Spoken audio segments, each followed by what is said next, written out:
Level 4. The Testifier. 2 years after disappearing, you get the call. The trial is scheduled. You need to testify. They fly you back under heavy security. Different city, federal courthouse, marshals everywhere. You're in a hotel room with blinds that stay closed and guards outside your door. This is what everything was for. The prosecutor preps you for 3 days. She's brilliant and exhausting, drilling you on details from years ago. What did you see? When exactly? Who was present? Your memory is sharp on some things, fuzzy on others.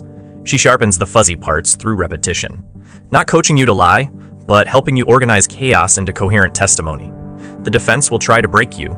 They'll question your character, your motivations, your perception. They'll suggest you're lying for immunity, for money, for attention. You need to stay calm. You need to be credible. Juries convict on testimony they believe. The courtroom is smaller than you expected. You enter through a side door, marshals flanking you. The defendants sit 20 feet away. Men you watched commit murder. Men who've been searching for you for 2 years. Men whose lawyers are about to try destroying you verbally because they can't do it literally. You swear to tell the truth. Your real name is on the court documents, the one you haven't used in years. Hearing it spoken aloud feels like encountering a ghost. The prosecutor walks you through that night. Where were you? What did you see? Identify the defendants. You point. They stare back with expressions that promise things words can't.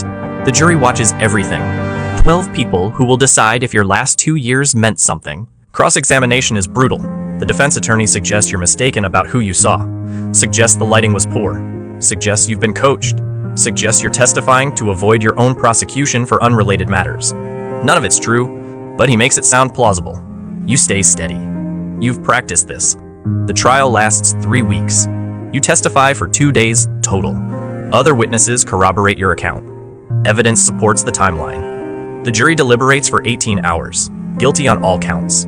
You're not in the courtroom when the verdict is read.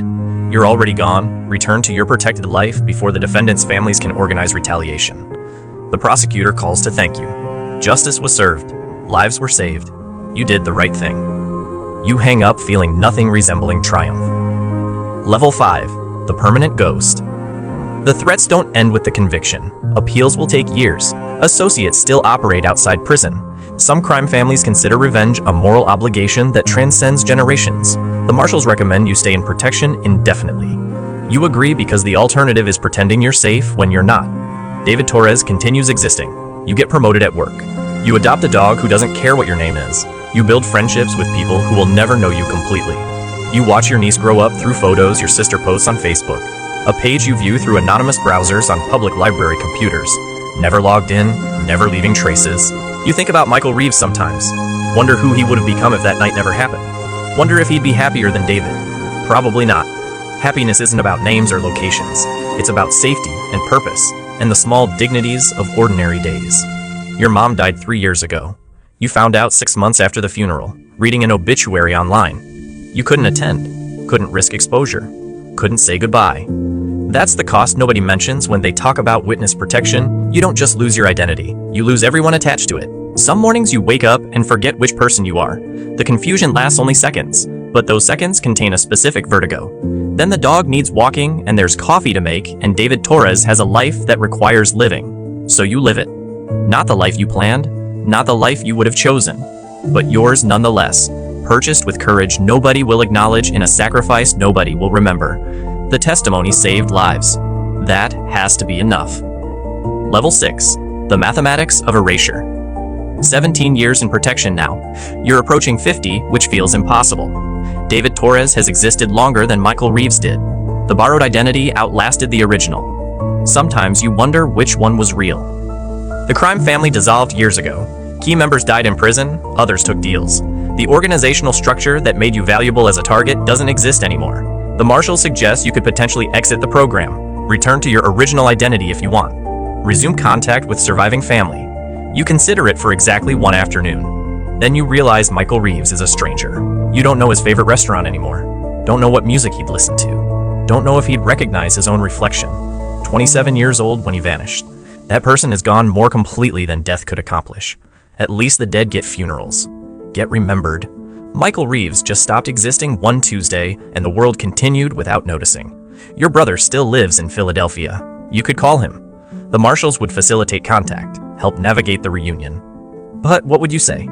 Sorry I missed 2 decades. Sorry I couldn't attend mom's funeral. Sorry I let you think I was probably dead. Want to grab coffee and pretend none of that matters? Some disappearances are permanent regardless of permission to return. You stay David Torres. Keep the dog. Keep the job. Keep the small life you built from nothing. It's not the life you imagined at 27, but nobody gets that life. Everyone compromises with reality eventually. Your compromise just came with different paperwork. The Witness Protection Program protects approximately 8,000 people currently. Hundreds enter each year. Since its creation in 1970, not one participant who followed protocol has been harmed. Perfect record, perfect erasure. You're part of that statistic now. One number in a database that proves the system works. Proof that ordinary people can make extraordinary sacrifices when justice demands it. Proof that you can lose everything and still wake up the next morning and walk the dog. The choice you made in that federal building wasn't really a choice, but everything after was. You chose to survive, chose to build something from nothing, chose to keep going when going back wasn't possible. That's not heroism exactly, just the stubborn insistence that your life means something even when nobody knows your real name. The trial was 17 years ago. The defendants are still in prison. The people you helped save by testifying went on to live full lives. They don't know you exist, don't know they're breathing because you sacrificed everything. That's fine. Justice doesn't require an audience. Some nights you still dream about Michael Reeves. In the dreams, he's 27 forever, stuck in that moment before everything changed. He's not happy or sad, just frozen. A photograph of a person who never got to become who he might have been. Then you wake up, feed the dog, make coffee. David Torres has work at 9. The life continues because it has to. Because you bought it with courage nobody will acknowledge. Because somewhere in a courthouse filing cabinet, your testimony still matters. The protection program gave you a new identity. You gave yourself a reason to use it.